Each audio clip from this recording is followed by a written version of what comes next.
शक्तिमान पिता धन्यवाद करते हैं आज के सुंदर बाइबल अध्ययन के लिए। खुदावन हर एक को बड़ी बरकत दे, आशीष करे पिता। यीशु नाम से मांगती हूँ, आमीन। हम पढ़ेंगे नीति वचन का 7 अध्याय। हे मेरे पुत्र, मेरी बातों को माना कर और मेरी आज्ञाओं को अपने मन में रख छोड़।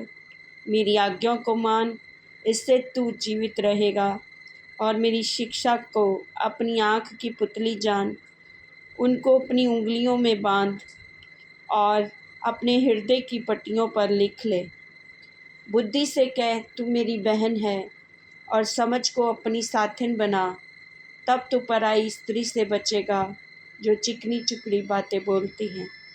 एक उदाहरण, मैंने एक दिन अपने घर की खिड़की से अर्थात अपने झरोखे से झाँका।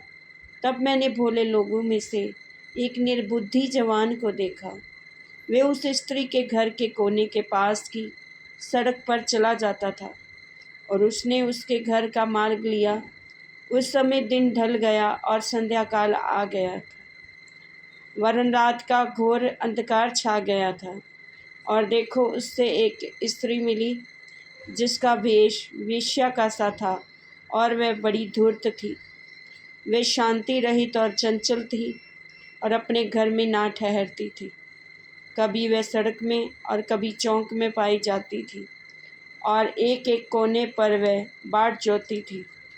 तब उसने उस जवान को पकड़कर चूमा और निर्जलता की चेष्टा करके उससे कहा, मुझे मेल बलि चढ़ाने दे, और मैंने अपनी मन्नतें आज ही पूरी की हैं। इसी कारण मैं तुझसे भेंट करने को निकली। मैं तेरे दर्शन की खोजी थी और अभी पाया है। मैंने अपने पलंग के बिछौने पर मिस्र के बेल बूटे वाले कपड़े बिछाए हैं। मैं अपने बिछौने पर गंधरस, अगर और दालचीनी छिड़की है। इसलिए अब चल, हम प्रेम से भोर तक जी बहलाते रहें। हम परस्पर की प्रीति से आनंदित रहें, क्योंकि मेरा पति घर में नहीं है, वह दूर देश को चला गया है। वह चांदी की थैली ले गया है और पूर्णमासी को लौट आएगा। ऐसी बातें कहकर उसने उसको अपनी प्रबल माया में फंसा लिया और अपनी चिकनी चुपड़ी बातों से उसको अपने वश में कर लिया। वे तुरंत उसके पीछे हो लिया, जैसे बैल कसाई खाने को, या जैसे बेड़ी पहने हुए कोई मूढ़ ताड़ना पाने को जाता है। अंत में उस जवान का कलेजा तीर से भेदा जाएगा। वे उस चिड़िया के समान है जो फंदे की ओर वेग से उड़े और ना जानती हो कि उसमें मेरे प्राण जाएंगे। अब हे मेरे पुत्रों, मेरी सुनो और मेरी बातों पर मन लगाओ।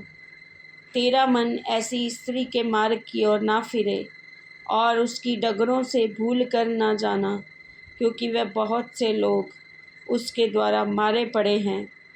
उसके घात किए हुओं की एक बड़ी संख्या होगी। उसका घर अधोलोक का मार्ग है, वह मृत्यु के घर में पहुंचाता है। इस वचन के द्वारा प्रभु ब्लेस करेंगे सबको। जय मसीह की, आमीन।